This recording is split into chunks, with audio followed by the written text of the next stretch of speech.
Extra marital affair किंवा ज्याला शुद्ध मराठीत विवाहबाह्य संबंध असं म्हणतात, तर हा शब्द मला सगळ्यात पहिल्यांदा कानावर आलेला जेव्हा मी शाळेत होतो. म्हणजे साधारण साल ते 97-98 काहीतरी असेल. आणि त्याला कारणीभूत होते अमेरिकेचे माजी राष्ट्राध्यक्ष बिल क्लिंटन साहेब. तर तेव्हा त्यांचं ते प्रकरण खूप गाजलेलं. तेव्हा हे काही कळण्याचं किंवा समजून घेण्याचं वय नव्हतं, पण जसं जसं मोठं होत गेलो तसं तसं ते वेगवेगळे पैलू कळत गेले. म्हणजे एक गोष्ट मला पक्की कळली की आपल्या समाजाचा विचार करता एक्स्ट्रा मॅरिटल अफेअर, विवाहबाह्य संबंध याविषयी चकार शब्दही उच्चारला जात नाही, पण वास्तविक समाजात त्याचं प्रमाण खूप वाढतं आहे का, असं वेगवेगळे अहवाल किंवा समुपदेशक, काउन्सिलर हे सांगत असतात. तर हे जर खरं असेल, यात जर तथ्य असेल, तर याचं नेमकं कारण काय आहे? अफेअर्स का वाढत आहेत नेमकी? म्हणजे याच्यामागे संसारात येणारा तोचतोचपणा आहे, संसारातला जाच आहे, वेगळं काही करून बघण्याची उर्मी आहे, सोशल मीडियाचा प्रभाव आहे का आणखी काही आहे? तर या सगळ्या विषयावर आज आपण मनमोकळी चर्चा करणार आहोत.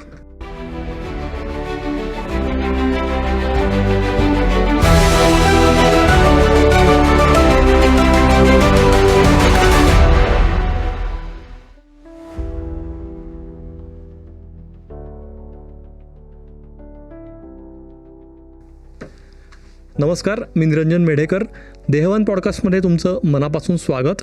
आणि आज आपल्यासोबत आहेत स्मिता प्रकाश जोशी. मॅडम, मनापासून स्वागत आहे तुमचं. नमस्कार. स्मिता मॅडमविषयी सांगायचं तर त्या सिनियर मॅरेज काउन्सिलर आहेत आणि पुणे कौटुंबिक न्यायालयात त्या गेली 33 वर्ष सेवा बजावत आहेत. आणि स्मिता मॅडमसोबत आपण याआधी पण 2 एपिसोड केलेले आहेत, त्याच्यामुळे तेही जर बघायचे राहिले असतील तर हा एपिसोड बघितल्यावर तेही बघा. तेही विषय खूप इंटरेस्टिंग आहेत. स्मिता मॅडम, परत एकदा स्वागत आहे तुमचं देहवानमध्ये. आजचा विषय पण खूपच महत्त्वाचा आहे.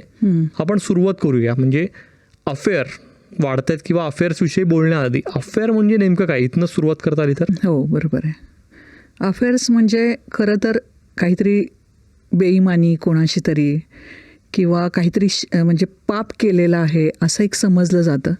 पण खरं तर अफेअर्स म्हणजे एक भावनिक अपूर्णतेचा शोध असं एक समुपदेशक म्हणून मी सांगेन. बरं.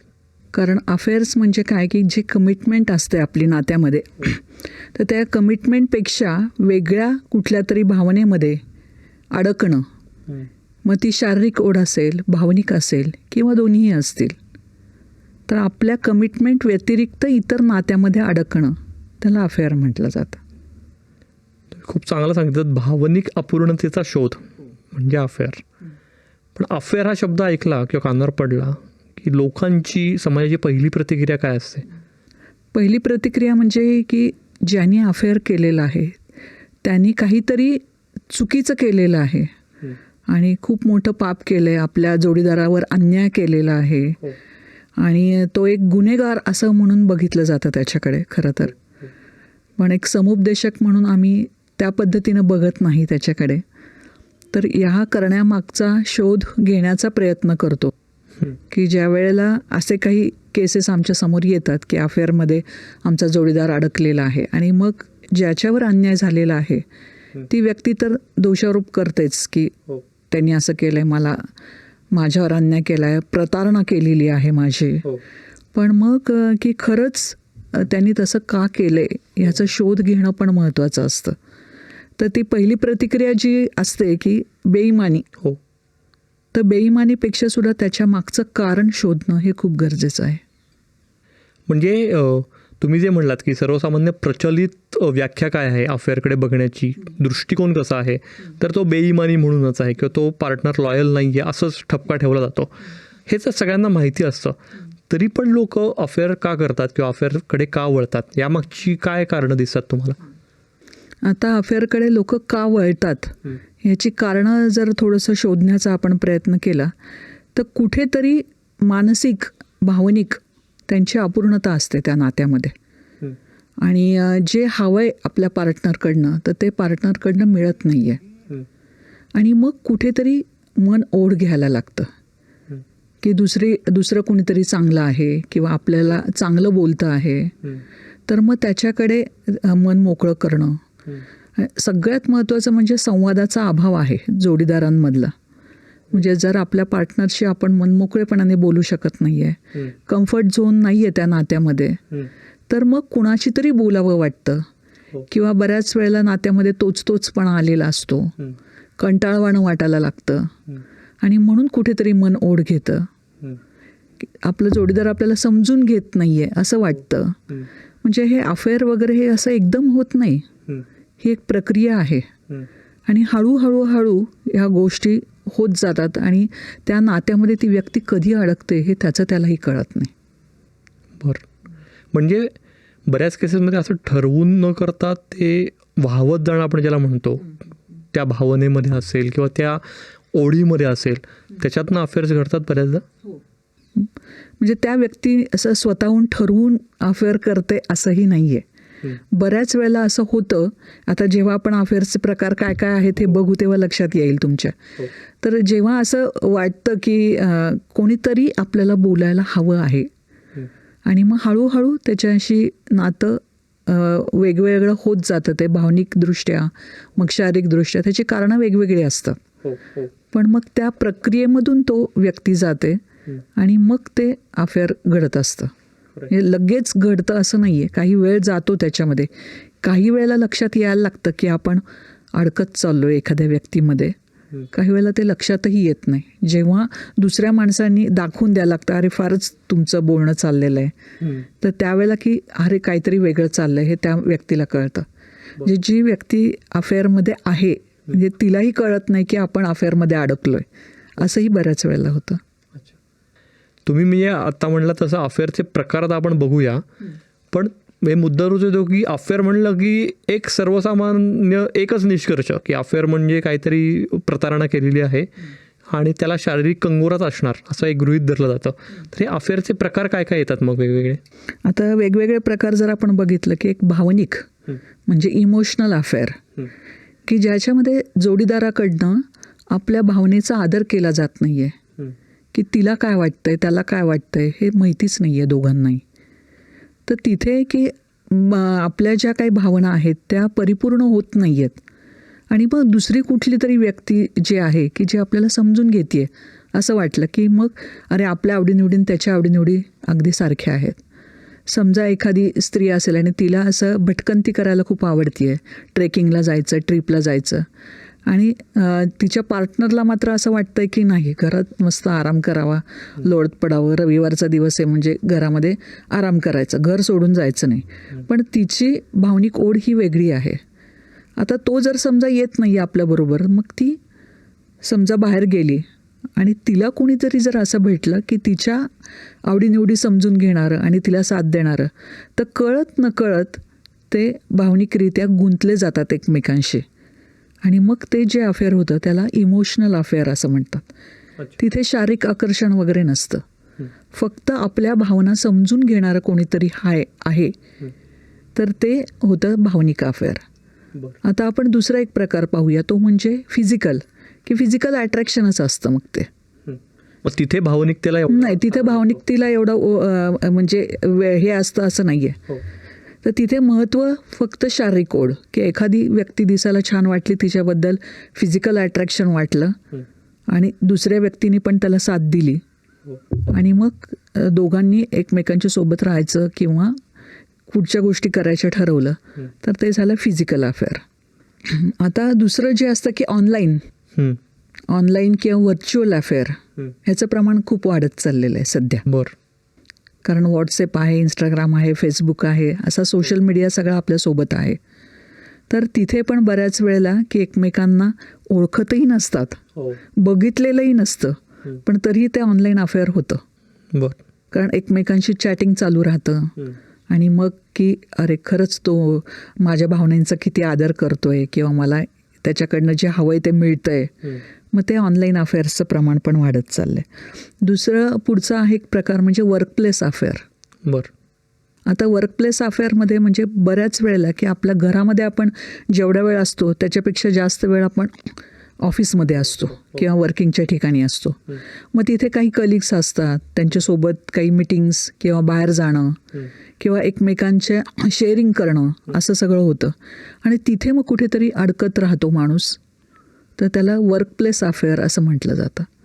पुढचा एक प्रकार जर आपण बघितला तर एक रिव्हेंज अफेअर. बरं, रिव्हेंज अफेअर हे खूप घातक आहे खरं तर.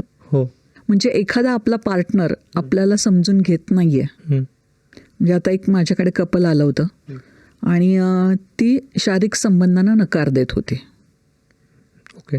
की तिचं म्हणजे तिला नाही आवडत आहे त्या सगळ्या गोष्टी.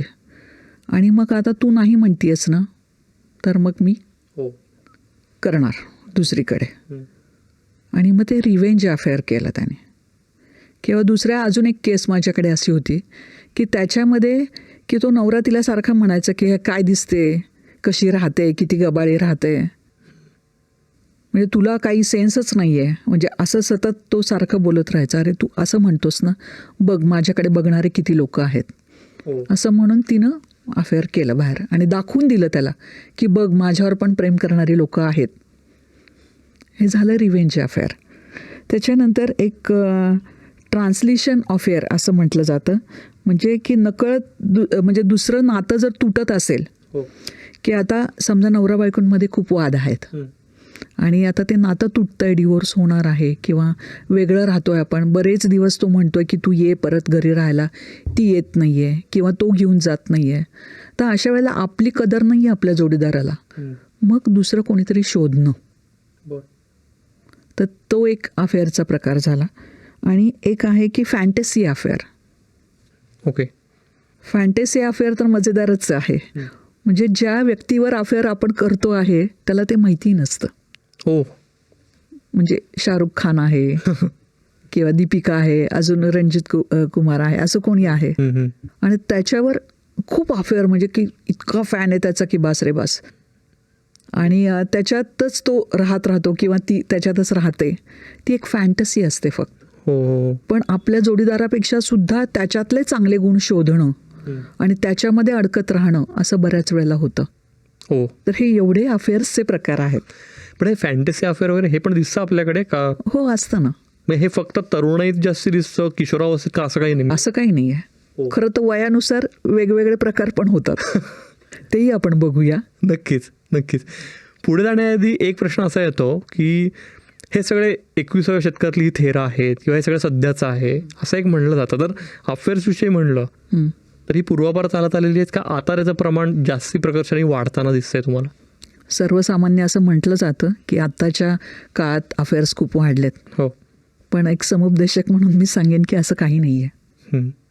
पूर्वी पण हे अफेअर्सचे प्रकार होते आणि आपण हे पुराणात, इतिहासात पण खूप ऐकलेलं आहे, वाचलेलं आहे. फक्त की ते उघड होत नव्हतं. जे काही असायचं ते चोरी छुपे चालायचं, कारण तेव्हाही भावनिक आधार कोणाचा तरी लागायचा. पण इतकं उघडपणे नव्हतं की जे आत्ता आहे. आत्ता जे सोशल मीडियावर की अगदी प्रदर्शित केलं जातं किंवा त्याच्यामुळे ते लगेच सापडतं पण की आहे ह्याचं.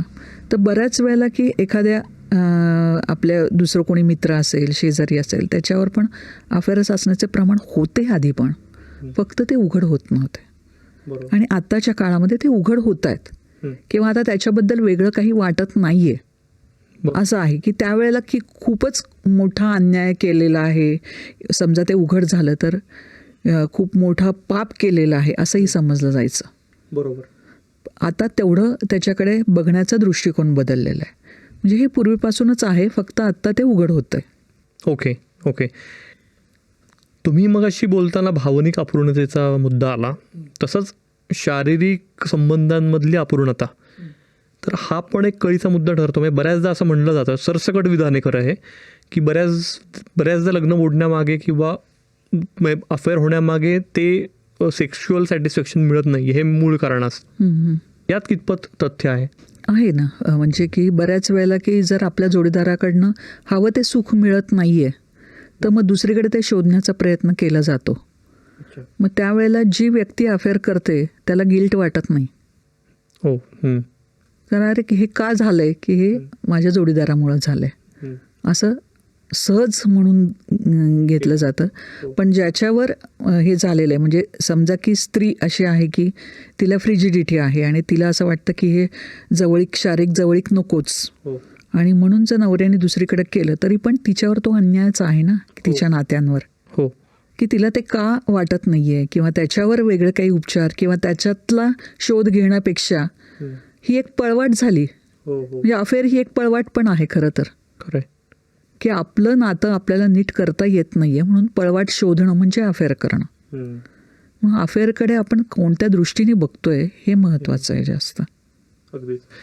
आता थोडं आपण वेगवेगळ्या वयोगटांचा विचार केला तर परत असं स्वाभाविकपणे मनात येतं की ठराविक वयोगटातले म्हणजे तरुणाई जास्ती अफेअर्सकडे वळते का? तर काय वेगवेगळ्या वयोगटात? हां, वेगवेगळ्या वयोगटातली पण अफेअर्स वेगवेगळी असतात. अच्छा. आता आपण साधारण 20 ते 30 वयोगट असं जर बघितलं तर त्याच्यामध्ये काय आहे की एक तर फ्रीडम हवा असतो आणि नंतर रिस्पॉन्सिबिलिटी येते. म्हणजे फ्रीडम वर्सेस रिस्पॉन्सिबिलिटी हा जो गोंधळ असतो त्या एजमधल्या याच्या पिढीमध्ये म्हणजे त्या तर त्याच्यामुळं काय होतं की एकतर जबाबदारी टाळणं आणि म्हणून दुसरीकडे अडकलं जाणं अशा प्रकारचे जे अफेअर्स होतात किंवा फिजिकल अट्रॅक्शनमुळं होणारे अफेअर्स हे 20 ते 30 या वयोगटामध्ये होतं. बरं. त्याच्यानंतरचा जर वयोगट आपण बघितला साधारण 30 ते 45 वर्ष तर 30 ते 45 वर्ष ह्याच्यामध्ये काय असतं की जरा करिअरचे क्रायसिस मिड लाईफ क्रायसिस जे म्हणतो आपण तर ते खूप असतात. म्हणजे एकतर की नोकरीमध्ये पण खूप अडकलेलं असतं, एकमेकांना वेळ देणं होत नाही आहे, एकमेकांमधला इंटरेस्ट बऱ्याच वेळेला कमी होत जातो असं होतं आहे आणि मग तोचपणा येणं करता याच्यासाठी खूप म्हणजे वेळ द्यावा लागतो एकमेकांना ते आपण बघूयाच पुढे. पण जर का नात्याला वेळ दिला नाही आणि पती पत्नीच्या नात्यामध्ये तोचपणा आला तर तरीही कंटाळवाणं होतं. काही घरातल्या जबाबदाऱ्या असतात आणि त्याच्यातनं कुठेतरी बाहेर पडण्यासाठी कुठेतरी आपल्याला एक आधार मिळेल या दृष्टीने तर अशा प्रकारचे अफेअर्स हे या वयोगटामध्ये होतात 30 ते 45. पण 30 ते 45 वयोगटातले अफेअर्स जर आपण बघितलं तर याच्यामध्ये स्त्रियांचं प्रमाण जास्त वाटतं. हो बरं. कारण तिथे काय आहे की समजा स्त्रीला घरामध्ये भावनिक आधार मिळाला नाही, तिचं म्हणणं ऐकून घेतलं गेलं नाही आहे, तिला जे हवं आहे ते मिळत नाही आहे, तर अशा वेळेला ती कुठेतरी भावनिक ओलावा शोधण्याचा प्रयत्न करते आणि मग तिथे ती अडकू लागते. असं एक थोडं अभ्यासावरनं लक्षात आलेलं आहे की 30 ते 45 या वयोगटामध्ये जास्त स्त्री अडकत चालली आहे. कारण यावेळेला करिअरकडे धावणारा पुरुष आहे. अर्थात आता स्त्रियाही आहेत असं काही म्हणू शकत नाही आपण पुरुषच असं, पण तरीही या वयोगटामध्ये जो काही भावनिक आधार हवा आहे तो स्त्रीला खूप गरजेचा वाटतो. बरं. आणि तो मिळाला नाही तर कुठेतरी ते शोधण्याचा प्रयत्न केला जातो. त्यामुळं ते एक अफेअर या वयोगटामध्ये होतं. दुसरं 45 ते 60 हा वयोगट जर आपण बघितला तर थोडंसं मुलं मोठी झालेली आहेत, एकटेपणा आलेला आहे आणि मग की जरा रिटायरमेंट पण झाली आहे असं पण होतं की साधारण 50-55 नंतर की शासकीय नोकरीमध्ये तर 58 नंतर पण या वयोगटामध्ये थोडंसं एकटेपणा यायला लागतो आणि मग त्यावेळेला की कोणीतरी आपल्याला समजून घेणारं मिळालं पाहिजे असं एक वाटतं. म्हणजे कंपॅनियनशिप जी पाहिजे असते की ती या वयामध्ये की सोबत हवी आहे किंवा पार्टनर आपला सोडून गेलेला आहे कुठला तरी तर तिथे पण की दुसऱ्या पार्टनरच्या बरोबर त्याचं लाईफ असेल दुसरीकडे पण तरीही ही व्यक्ती थोडंसं आकर्षित होते तिकडे. हो. तर ते आणि 60 वर्षानंतर जर बघितलं आपण तर तिथे की कुठेतरी वेगळेपणा आहे, तिथं पण अफेअर्स होत आहेत 60 वर्षानंतर. हो का? बरं. 60 वर्षांच्या पुढे पण अफेअर्स होत आहेत.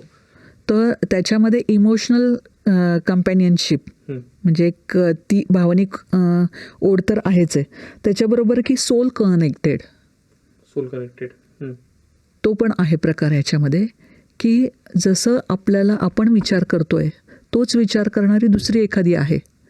समजा की आध्यात्मिक ह्याच्यातला असेल किंवा अजून वेगळ्या कुठल्या क्षेत्रातला आहे पण आपल्या क्षेत्रातलाच तो माणूस आहे आणि तो किती डेप्थमध्ये जाऊन विचार करतो आणि मग त्याच्या प्रेमात पडणं होतं. तर सोल कनेक्टेड जो आहे ना ते 60+ आहे अफेअर. हां, त्यामुळं वेगवेगळ्या वयोगटातले अफेअर याची कारणं पण वेगवेगळी आहेत. बरोबर. आणि त्यानुसार ते कुठेतरी ओढ असते ती एकमेकांबद्दलची आणि ती शोधण्याचा प्रयत्न केला जातो. बरोबर. म्हणजेच मी म्हटलं तसं की अपूर्णतेचा शोध आहे तो. अपूर्णतेचा शोध म्हणजे अफेअर. आता आपण वेगवेगळ्या वयोगटातल्या जे तुम्ही एक्सप्लेन केलं त्यात मुख्यत्वे 2 प्रकार दिसत आहेत की एक तर शारीरिक आकर्षणातनं घडणारे अफेअर्स, दुसरीकडे भावनिक आकर्षणातनं किंवा भावनिक सहवासाच्या ओढीतनं. तर हे जर 2 मुख्य प्रकार बघितले आपण की फिजिकल आणि इमोशनल, तर यातला जास्ती धोकादायक अफेअर कुठला असं? खरं तर दोन्ही धोकादायक आहेत, पण त्यातल्या त्यात जर पाहिलं आपण तर भावनिक जे अडकलं जाणं आहे ते जास्त धोकादायक असतं असं मी म्हणेन. कारण फिजिकल अट्रॅक्शन हे तेवढ्यापुरतं असतं आणि कदाचित ते विसरलं जातं. पण जिथे भावनिक अडकणं होतं तर ते त्याच्यातनं बाहेर पडणं हे जास्त अवघड होऊन जातं. जी व्यक्ती त्याच्यामध्ये अडकलेली आहे तिला कळतं की आपण कुठंतरी चुकलेलं आहे आपलं, ह्याच्यातनं बाहेर पडायला पाहिजे, पण मन मानत नाही.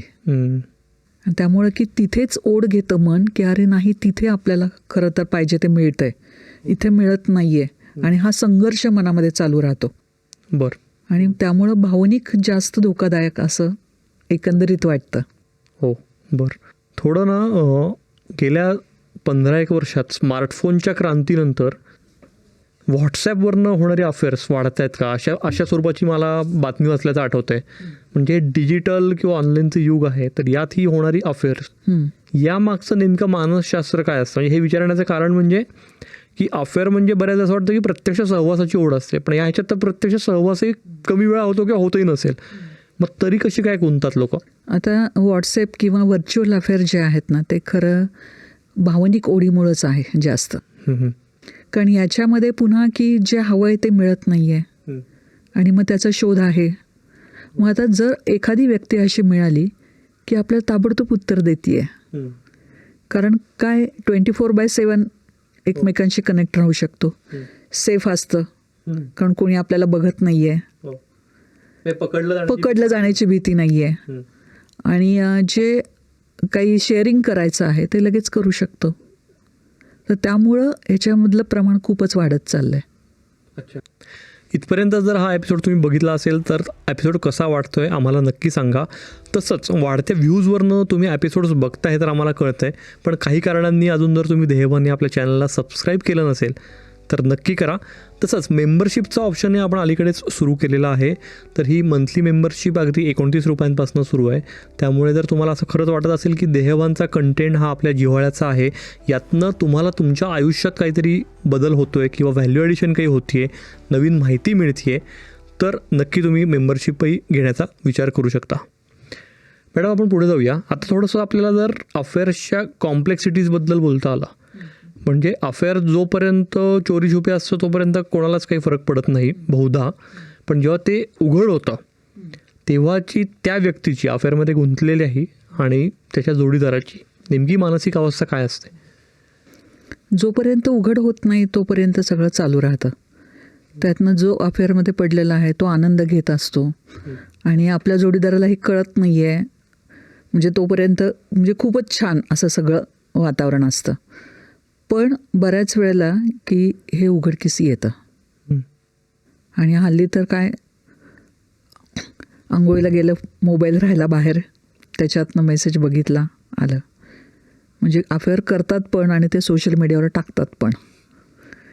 आणि बऱ्याच वेळेला या टेक्निकॅलिटीमध्ये जी लोकं कमी पडतात की बाबा एकमेकांशी चॅटिंग केलं पण ते डिलीट नाही केलं, कुठेतरी सेव्ह झालं आहे, आणि ते कधीतरी जोडीदाराला दिसतंच.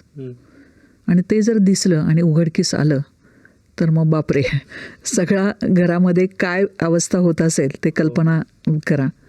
की त्याच्यामध्ये एकतर ज्याच्यावर अन्याय झालेला आहे ती भयंकर चिडून उठते व्यक्ती, आणि मला प्रतारणा माझी झालेली आहे, माझ्यावर अन्याय झालेला आहे आणि माझ्याशी बेईमानी केलेली आहे माझ्या जोडीदारांनी, हे ज्याच्यावर अन्याय झाला आहे त्याला असं वाटतं.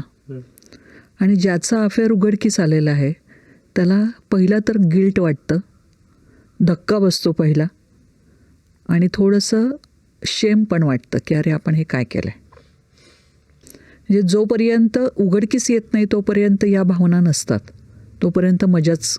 आणि हे काय, मांजर जसं डोळे मिटून दूध पितं असं म्हणतात की त्याला कळतच नाही की सगळेजण बघत आहेत, पण हे बऱ्याच वेळेला बघतात लोक आणि उघडकीस येतं. आणि ज्या वेळेला ते उघडकीस येतं त्यावेळेला मग ह्या सगळ्या भावनांचा कल्लोळ होतो. म्हणजे तिच्या भावना वेगळ्या, त्याच्या भावना वेगळ्या. तो काहीतरी उत्तरं देऊन लपवाछपवी करण्याचा प्रयत्न करत असतो. ती किंवा तो ज्याच्यावर अन्याय झालेला आहे तो भडकून की तू कसा त्रासदायक आहेस आणि तू मला किती छळलेला आहेस आणि कसं हे केलेलं आहेस आणि जोडीदार म्हणून तू कसा नालायक ठरलेला आहेस, याबाबत ती सगळ्या भावना अशा व्यक्त करत असते. आणि ते जे द्वंद्व होतं तर तेव्हा ते संपतच नाही. म्हणजे त्यावेळेला खूपच की मग एकमेकांपासून वेगळं राहणं किंवा नातेवाईकांपर्यंत जाणं, मित्रमंडळींना मध्ये घेणं, हे सगळे प्रकार सुरू होतात. खरं तर त्या ठिकाणी एकमेकांना समजून घेण्याची खूप गरज असते की का बरं असं घडलं आहे. जी व्यक्ती अफेअरमध्ये पडली आहे त्यांनी पण मोकळेपणाने आपल्या जोडीदाराशी बोलणं गरजेचं असतं, जे जे काही घडलं आहे ते. आणि समजा जर का गिल्ट वाटत असेल तर खरोखर माफी मागणं आणि त्याच्यातून बाहेर येण्यासाठी काही मार्ग आहेत का ते शोधणं, हेही महत्त्वाचं असतं. काही वेळेला काय होतं की जोडीदाराच्याकडनं ते कळत नाही पण इतर व्यक्तींकडनं कळतं. तेव्हा तर की आपल्या जोडीदाराने असं केलेलं आहे हे जेव्हा समजतं तेव्हा तर अत्यंत भडकून उठलेली असते ती व्यक्ती.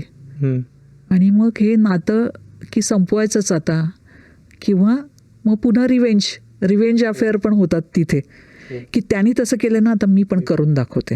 म्हणजे असे पण खूप प्रकार होतात रिवेंज अफेअरचे की तो काय करतो मी पण करतो, मी पण करते, मी पण करतो असं.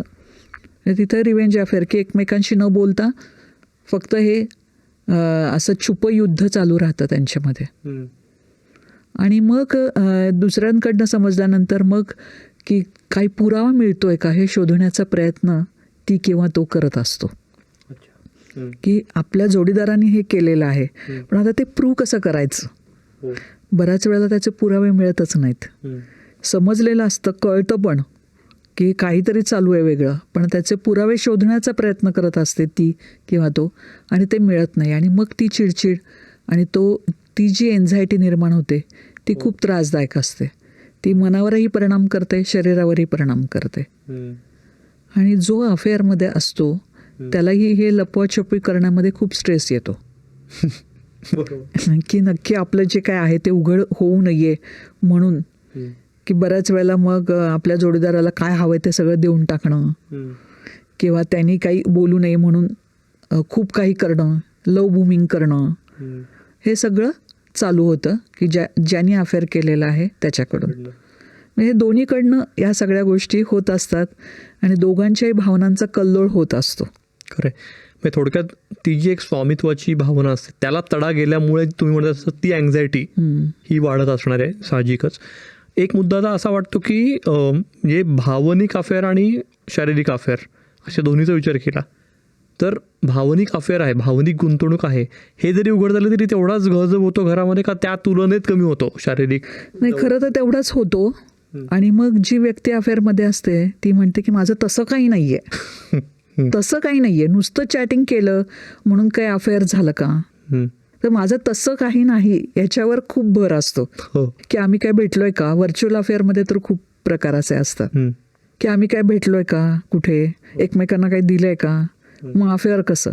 पण ते चॅटिंग असतं ना, तिथेही ती ओढच आहे, ती भावनिक ओढ आणि ते इमोशनल अफेअरच आहे. पण हे अफेअर करणाऱ्याच्या लक्षात येत नाही.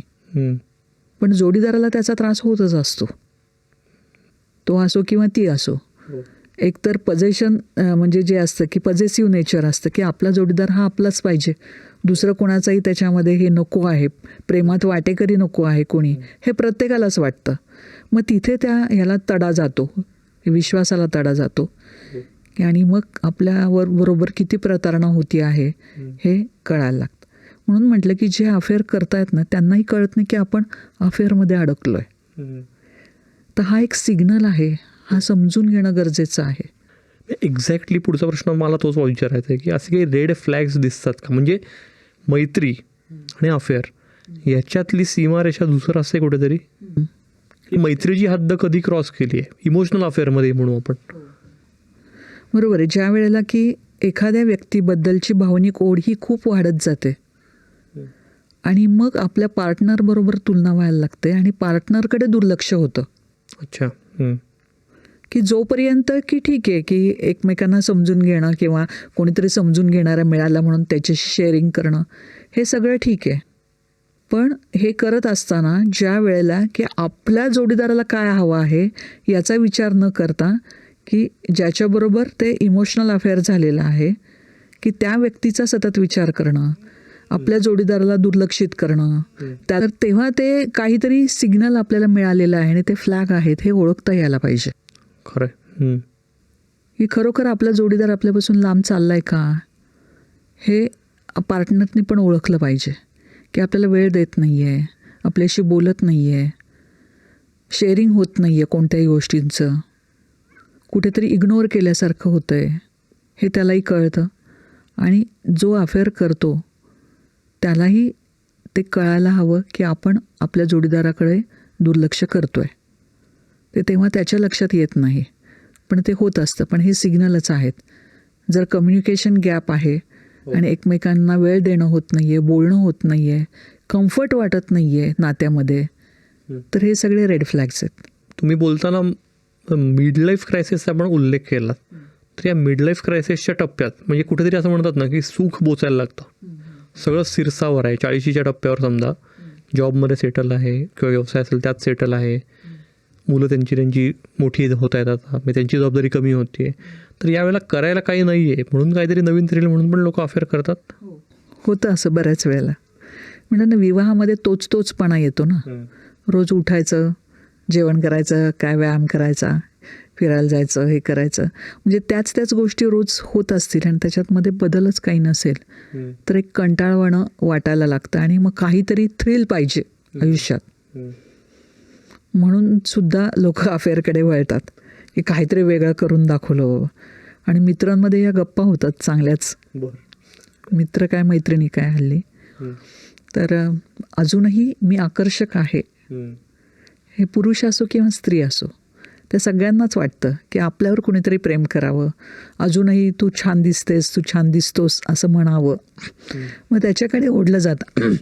म्हणजेच काय आहे की मी अजून आकर्षक आहे हे प्रत्येकाला वाटतं. आणि त्या ह्याच्यामुळं सुद्धा या 45 वयोगटामध्ये जे आहे 45 ते 60 वयोगट ह्याच्यामध्ये अफेअर्स होतात. बरं. ह्याच्यामध्ये अजूनही असं की समजा की जोडीदार आपल्या व्यवसायामध्ये खूप व्यग्र आहे. खरं तर त्याचा अफेअर वगैरे असं काही नाही आहे, पण तो त्याच्या व्यवसायात इतका व्यग्र आहे आणि मग पार्टनर जो आहे त्याला मात्र वेळ आहे भरपूर आणि आपला पार्टनर वेळ देत नाही आहे त्याच्या करिअर क्रायसिसमुळं. मग तरीही की त्या वयामध्ये म्हणजे 45 हा वय जर बघितलं स्त्रीचं तर साधारण मोनोपॉजकडे जाणार आहे.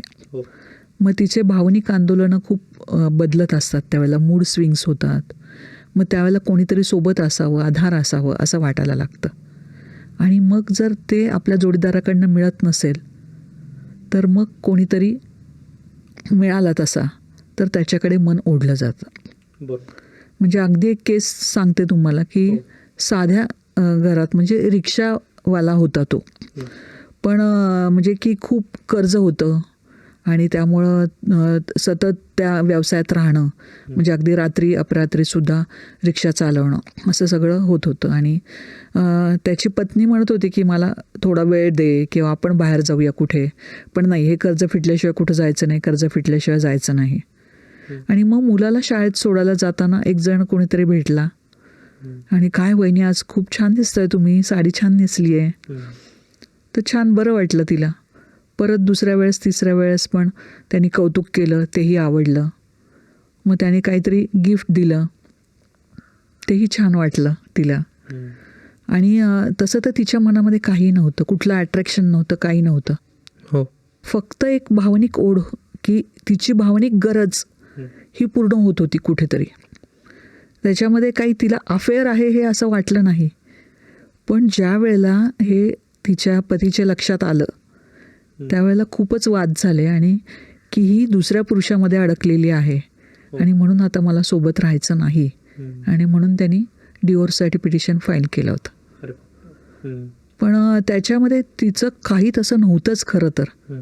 फक्त तिला असं वाटत होतं की मला जाणून घ्यावं, समजून घ्यावं. पण हे उघडकीस आलं ना की त्याने गिफ्ट दिलेले, हिनं घरात आणले मग कसे आणले की जर का हिचं काही नव्हतं तर हिनं न करायला पाहिजे होतं, ते डिस्टन्स ठेवायला पाहिजे होता. पण हीच जी ओढ असते किंवा हे मिडलाईफ क्रायसिस जे आहेत, तर या ठिकाणी की जोडीदाराची खरंच गरज काय आहे हेही समजून घेणं गरजेचं असतं. तिथे पण मग शारीरिक आकर्षण कमी होतं आणि फक्त मानसिक ह्याच्यामध्ये की मानसिक आणि भावनिक ओढ ही जास्त राहते. ती कंपॅनियनशिप जी हवी असते ती जर जोडीदाराकडनं मिळाली नाही तर मग तो किंवा ती ते शोधण्याचा प्रयत्न करतात आणि मग तिथे कळत नकळत अडकतात. असं ठरवून केलेलं नसतं हे काही की मला हे करायचंच आहे, असं काही केलेलं नसतं, पण ते कळत नकळत अडकलं जातं आणि मन ओढ घेतं तिकडे.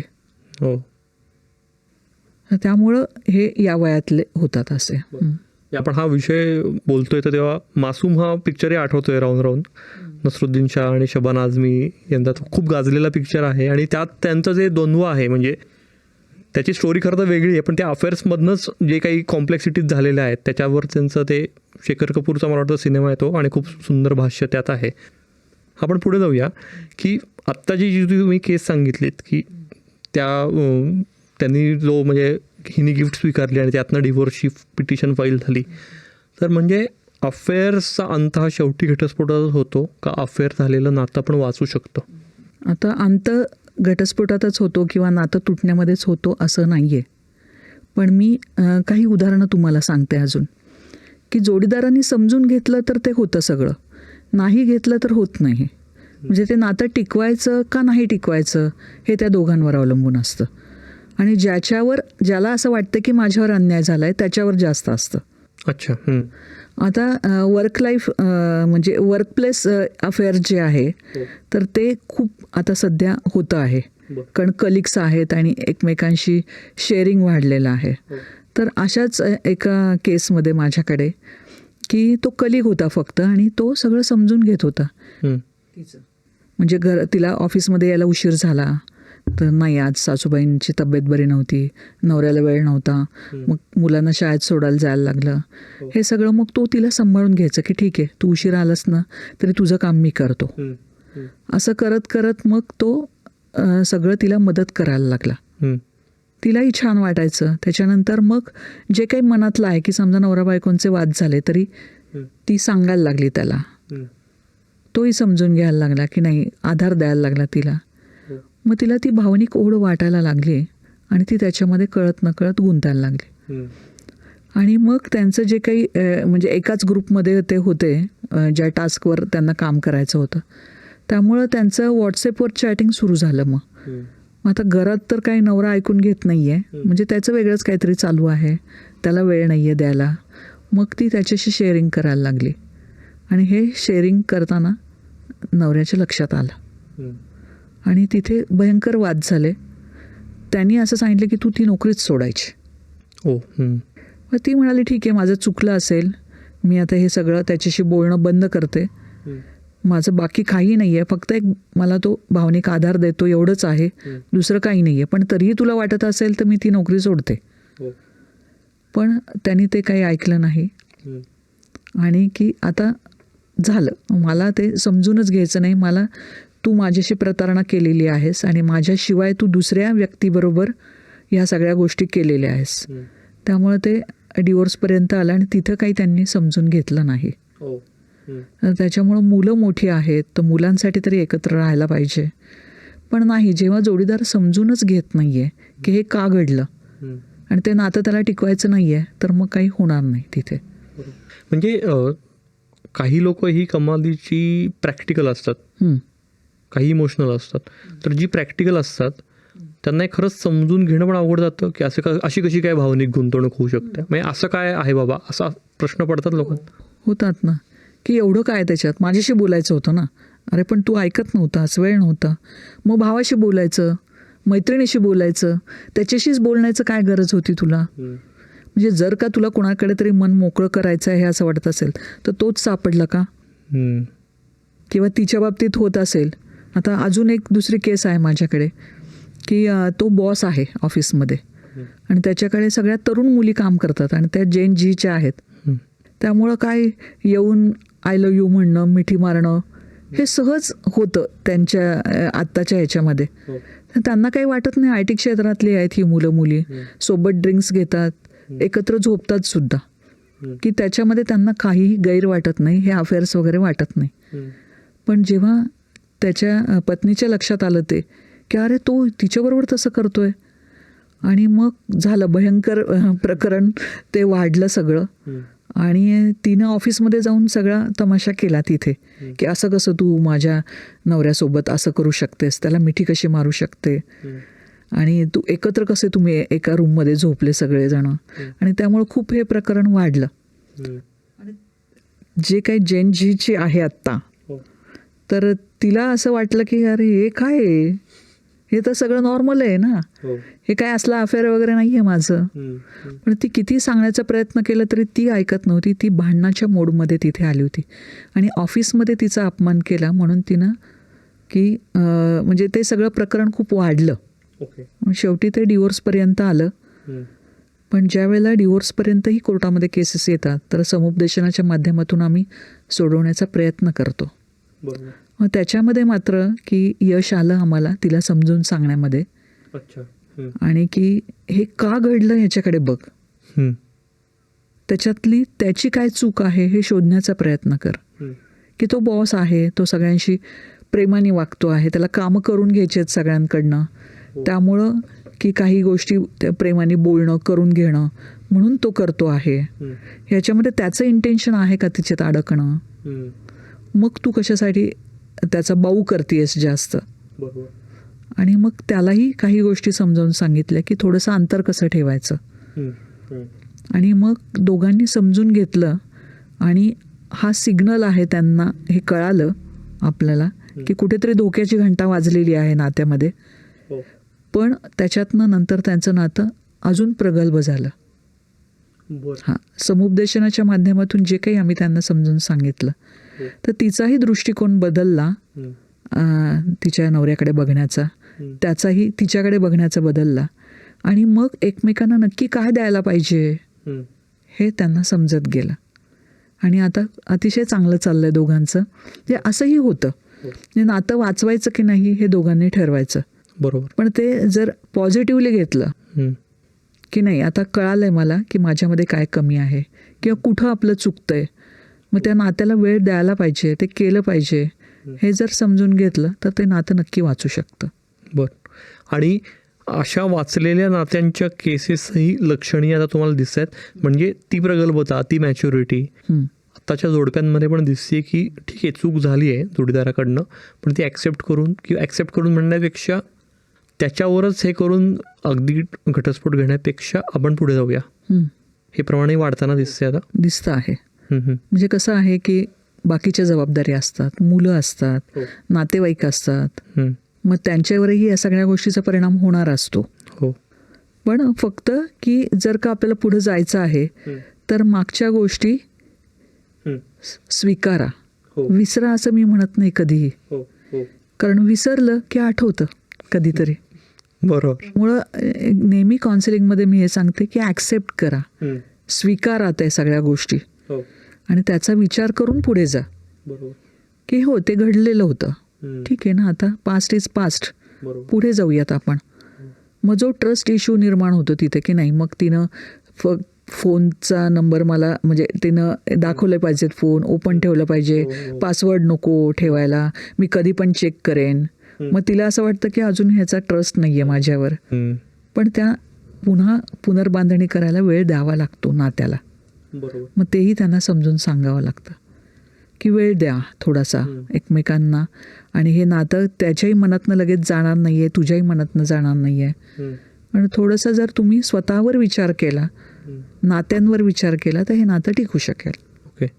एखादा प्रश्न असा येतो की एक्स्ट्रा मॅरिटल अफेअर ही चूक आहे का ती परिस्थिती आहे, नेमकं काय, कसं बघायला पाहिजे याकडे? प्रत्येकाच्या बघण्याचा दृष्टिकोन जसा असतो तसं असतं. कसं आहे, एखाद्या व्यक्तीला जर असं वाटलं की आपल्या पार्टनरने आपल्याशी प्रतारणा केलेली आहे, तर तो माफच करत नाही, कारण त्याचं अपब्रिंगिंग तसं झालेलं असतं. त्याच्यावर जे काही संस्कार झालेले आहेत, त्यांनी जे बघितलेलं आहे, त्याच्यावरनं तो नाहीच विसरू शकत, आणि मग त्याला ते नातं टिकवणं अवघड होऊन जातं.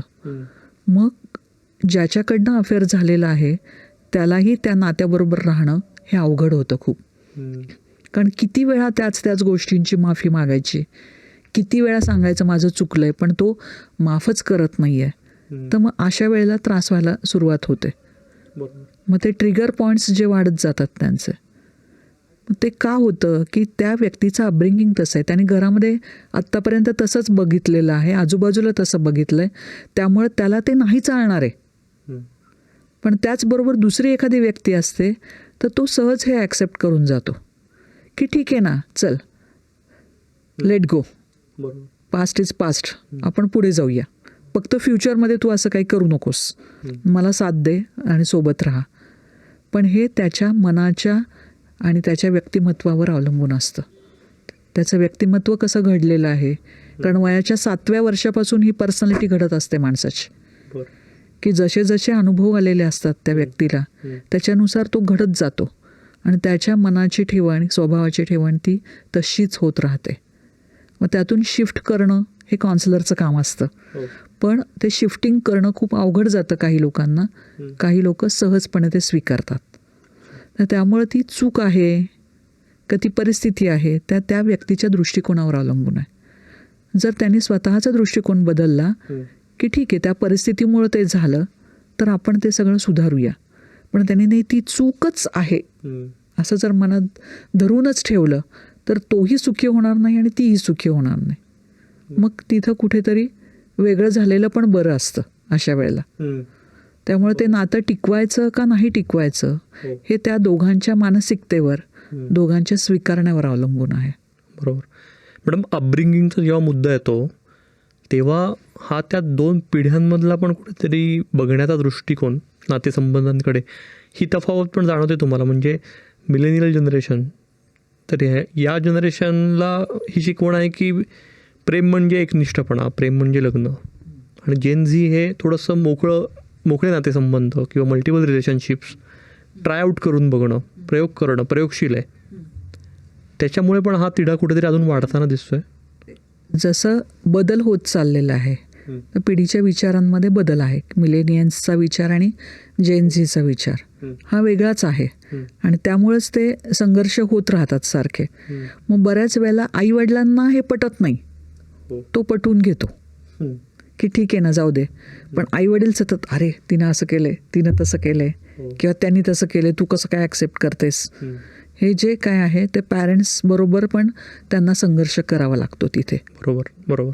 आता एक केस माझ्याकडे अशी आलेली होती की लग्न झाल्यानंतर, म्हणजे लग्नाच्या अगोदर त्यांनी विचारलं होतं की तुझा काही पास्ट आहे का, सांग, माझाही मी सांगतो वगैरे. हे सगळं दोघांचं एकमेकांशी बोलणं झालं आणि नंतर लग्नाच्या दुसऱ्या दिवशी की आता काही पूजा वगैरे होती, तर त्यावेळेला सहज तिचा मोबाईल त्यांनी घेतला, तर त्याच्यावर म्हणजे फोटो दिसले त्याला की जे अगोदर तिनं जे काही सांगितलं होतं तो मुलगा वेगळाच होता आणि हा वेगळाच आहे.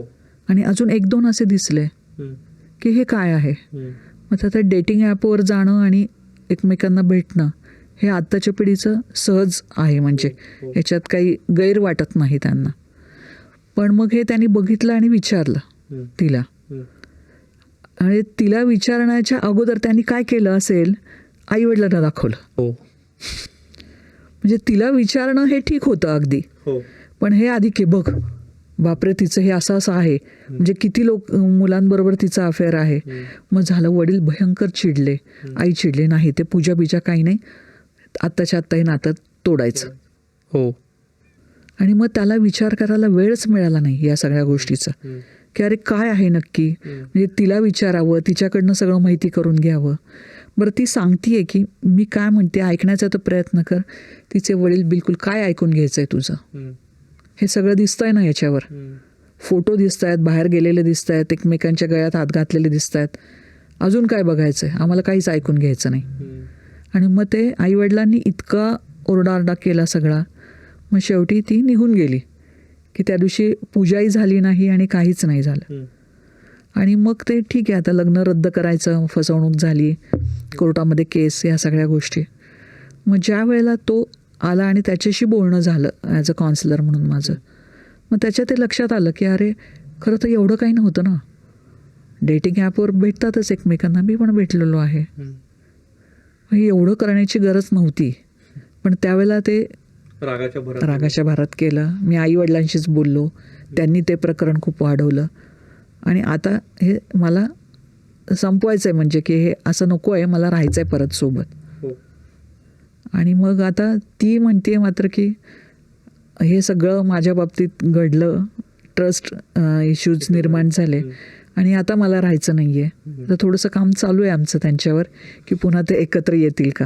म्हणजे तिलाही सांगितलं पाहिजे की त्याने रागाच्या भारात केलं, त्याला प्रचंड धक्का बसला आणि त्याच्यामुळं त्यांनी हे सगळं केलं. मग तिची बाजू ऐकून घ्यायला हवी होती, ती नाही घेतली गेली, म्हणून ते घडलेलं आहे.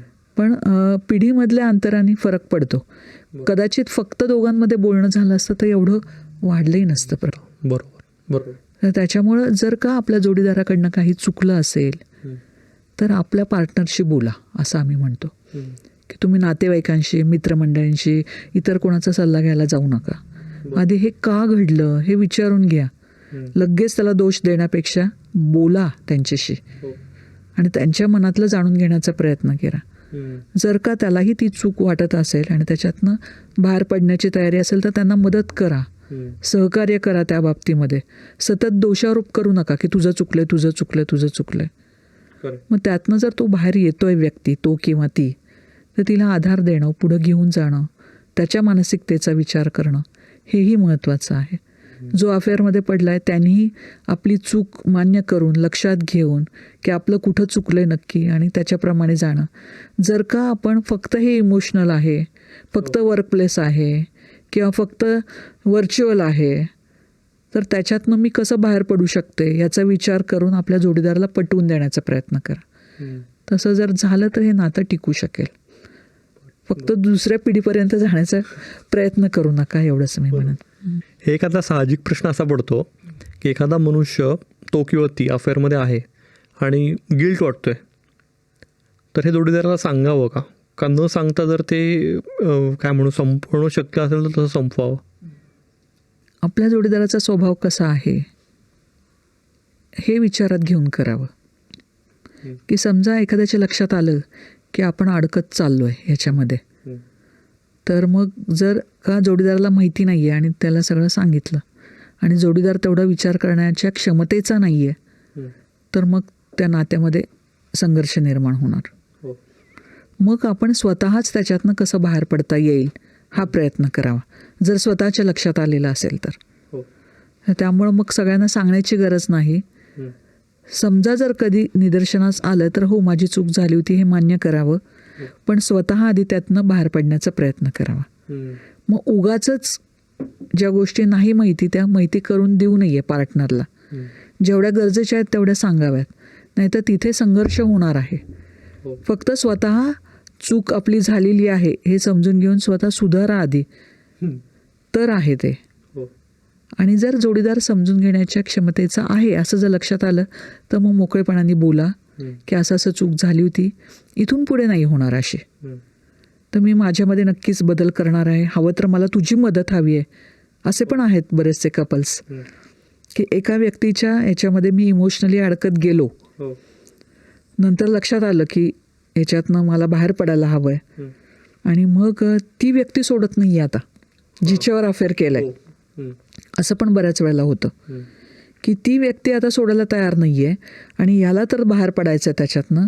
मग जर आपल्या जोडीदाराची मदत घेतली अशा वेळेस की ही चूक झालेली आहे माझी, पण आता ती व्यक्ती मला त्रास देते आहे, ती इमोशनल ब्लॅकमेल करते आहे, आणि जो अफेअर करणारा आहे त्याला दोन्हीकडनं त्रास असतो. म्हणजे की ते जर आपल्याला संपवायचं आहे तरी ती व्यक्ती आपल्यापासून बाहेर म्हणजे जात नाही आहे लांब, आणि आपली व्यक्ती आपल्यापासून लांब जात चालली आहे ती आपल्या जवळ यायला पाहिजे. तर ह्या दोन्हीचा मेळ घालावा लागतो. तर तिथे खूप विचार करून कधी कधी मग काउन्सिलरची मदत घ्यावी लागते. तर ती घ्यावी, म्हणजे आपल्या आईवडिलांची मदत घेण्यापेक्षा, नातेवाईकांची मदत घेण्यापेक्षा जर प्रोफेशनल काउन्सिलरची मदत घेतली, एखाद्या तज्ज्ञ व्यक्तीची मदत घेतली तर ते चांगलं. कारण काय आहे की परत नातेवाईक किंवा आपले हितचिंतक असतात, त्यांचं हित कुठेतरी तिथे असतं किंवा त्यांचे विचार वेगळे त्याच्यात अडकलेले असतात. तर त्यापेक्षा एक थर्ड पर्सनची मदत घ्यावी याच्यातनं बाहेर पडण्यासाठी, तर ती जास्त लाभदायक ठरू शकते. मॅडम, एक शेवटचाच प्रश्न की अफेअरकडे तुम्ही समुपदेशक म्हणून तुम्ही काय सांगाल की कसं बघायला पाहिजे, किंवा जर उघडकीस आलं किंवा आपल्या पार्टनरने सांगितलं तर त्याला कसं डील केलं पाहिजे, आणि नातं वाचवण्यासाठी काय महत्त्वाच्या स्टेप्स, पावलं उचलायला पाहिजेत? एकतर अफेअर्स जर उघडकीस आलं तर त्याचा बाऊ करू नये. ते का घडलं याचा विचार दोघांनी मिळून केला पाहिजे की का घडलं असेल. मग जो पार्टनर दुसरा आहे की ज्याला वाटतं की आपल्यावर अन्याय झालेला आहे, तर त्यांनी पण शोध घ्यावा की का आपली व्यक्ती दुसरीकडे गेलेली आहे, आपलं काही चुकलं आहे का, हे म्हणजे आधी स्वतःचा विचार करावा, आत्मपरीक्षण करावं. तसंच की जो अफेअरमध्ये पडलेला आहे तर त्यांनीही आत्मपरीक्षण करून स्वतःची चूक कबूल करावी. जर का तसं काही घडलेलं असेल तर ती चूक कबूल करावी आणि इथून पुढे असं काही घडणार नाही याचा ॲश्युरन्स द्यावा की आता इथून पुढे नाही असं घडणार आहे, आणि मग एकनिष्ठपणे आपलं नातं टिकवण्याचा मी प्रयत्न करेन, हा ट्रस्ट बिल्ड करण्याचा प्रयत्न करावा. त्याच्यानंतर काय की एकमेकांना वेळ देणं आणि सत्य स्वीकारणं हे खूप महत्त्वाचं आहे. तर सत्य स्वीकारा आधी. नंतर जे दुखलं खुपलं आहे किंवा मानसिकदृष्ट्या, तर ते स्पष्टपणे बोला की कशामुळं घडलं, काय झालं ते. नंतर बाउंड्रीज सेट केल्या पाहिजेत की आपल्या नात्यामध्ये ठीक आहे, इतके दिवस समजा तो मोबाईलला पासवर्ड टाकत असेल तर की आता मी पासवर्ड टाकणार नाही, माझं फेसबुक, इंस्टाग्राम काय असेल ते तू बघ, त्याच्यावर मी कुठलेही बंधनं घालणार नाही. नाहीतर बऱ्याच घरांमध्ये असं आहे की पती पत्नीला एकमेकांचे पासवर्ड माहिती नसतात, त्यामुळं तो काय करतोय, ती काय करते काही माहिती नसतं. पण मग असं कळत नकळत कुठेतरी अडकणं होतं. तर त्यापेक्षा एकमेकांशी हार्ट टू हार्ट कन्व्हर्सेशन होणं महत्त्वाचं आहे, की नुसतं बोलणं नाही. नाही तर बऱ्याच वेळेला की बायको बोलते आणि हा व्हॉट्सअपवर आहे आणि काहीतरी बघतोय, हां बोल तू, मी ऐकतोय ना, माझे कान ऐकतात ना, तू बोल, मी काही तुझ्याकडे बघितलं पाहिजे असं नाही आहे. मग त्याला हार्ट टू हार्ट कॉन्व्हर्सेशन म्हणत नाही.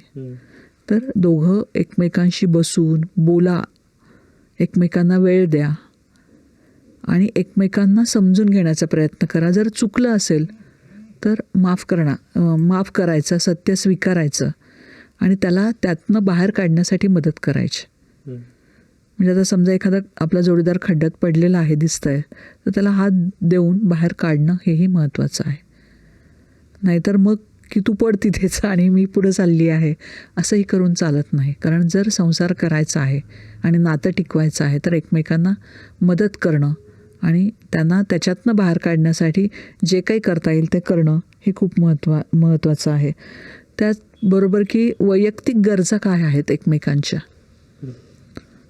तर तिला वेगळं आवडत असतं, ह्याला वेगळं आवडत असतं, पण मग आवडीनिवडी कोणत्या वेगळ्या आहेत याचाही विचार करून ते स्वीकारणं आणि स्पेस देणं पण महत्त्वाचं आहे. कारण बऱ्याच वेळेला असं जर अफेअर पकडलेलं असेल तर त्या व्यक्तीला सतत गिल्ट आहेस तू ह्याच्यामध्ये जोडीदार सतत टोकण्याचा प्रयत्न करतो आणि मग त्याला म्हणजे आपल्या बहिणीशी पण बोलता येत नाही, कोणाशीच बोलता येत नाही, नातेवाईकांशी बोलता येत नाही, साधं मित्रमैत्रिणींशी पण बोलता येत नाही.